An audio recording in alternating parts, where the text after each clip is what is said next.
A bowl of rice, a plate of twice-cooked pork, and a serving of shrimp with scrambled eggs.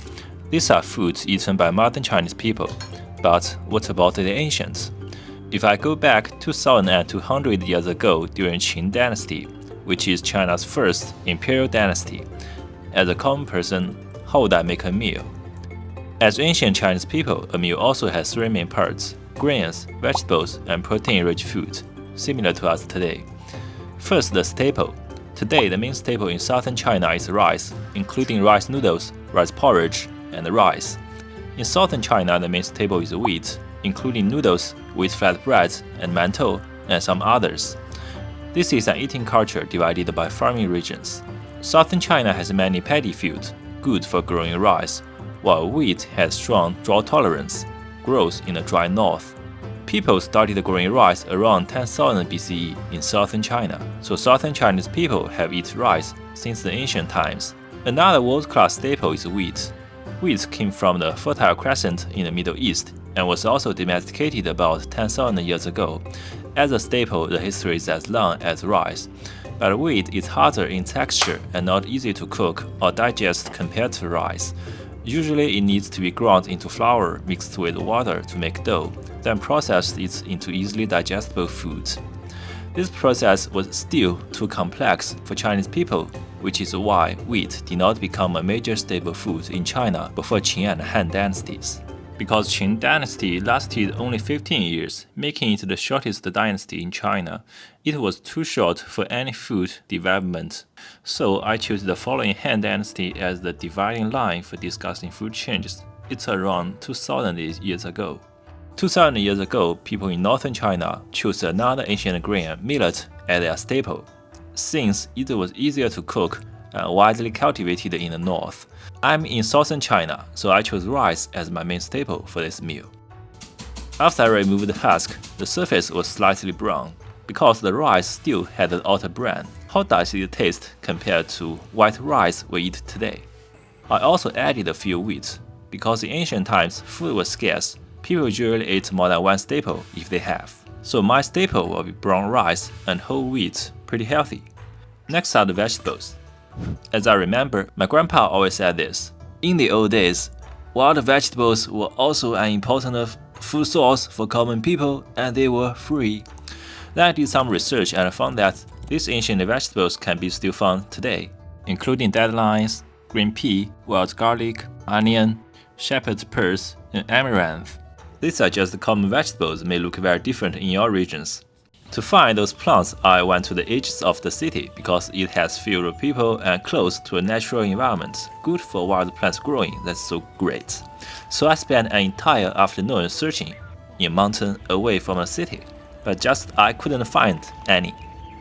But the trip was interesting.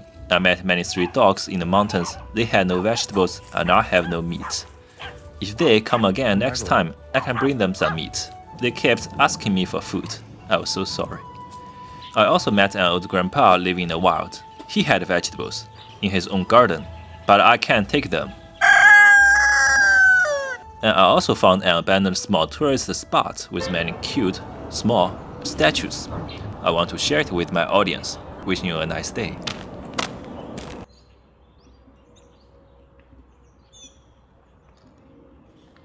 And in the end, I found wild vegetables in the other place on another day. If this were ancient times, I would probably have starved to death. So this is the wild onion I picked in the city park. And you can see how it looks like. The leaves are hollow and the roots are white like small garlic bulbs. I also bought the shepherd's purse in the market because I need a main vegetable. The onion was for seasoning. So now we have shepherd's purse and wild onion for this meal. The meal gonna be great, I guess. Next comes high-protein food. As a modern person, I've been used to eating meat, eggs, and drinking milk often. Without them, I feel like life is missing something. But in ancient times, meat was the food for elite, and so were eggs. These two foods were commonly used for sacrificing or on important days. And in most parts of Asia, there was little tradition or history of drinking milk. So back then, Most modern protein sources didn't exist except soybeans. Today, Brazil and the United States lead the world in modern soy production, but soybeans were domesticated in northern central China between 6,000 and 9,000 years ago, and it was already a staple food during that time. Today, you can see soybean can be made into different kind of foods, like this one is a Chinese street food made from soybean flours.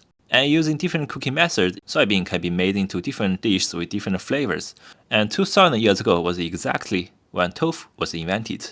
But making a tofu needs another 2 or 3 days, I guess. So as a common person, we choose a more simple and straightforward and common cooking method, boiling. Wheat and rice, boiling. Soybeans and vegetables, boiling to make a soup. And since stir frying only entered common people's life during Song Dynasty, many foods in earlier times followed a simple cooking method. So finally, this is the meal. The small dish is pickled dried radish, taken from the fridge. Tastes pretty good. But before Tang Dynasty, which is around 1,400 years ago, salt was expensive before that time. So common people use a little of it or not use it at all. So ancient pickled vegetables should have almost no flavor. They were mainly for longer storage. So this one is cheating. And in ancient times, people ate while sitting, so we eat the same way, and you can tell I'm pretty enjoying my meal. Except the modern radish, the best food here is the vegetable soup.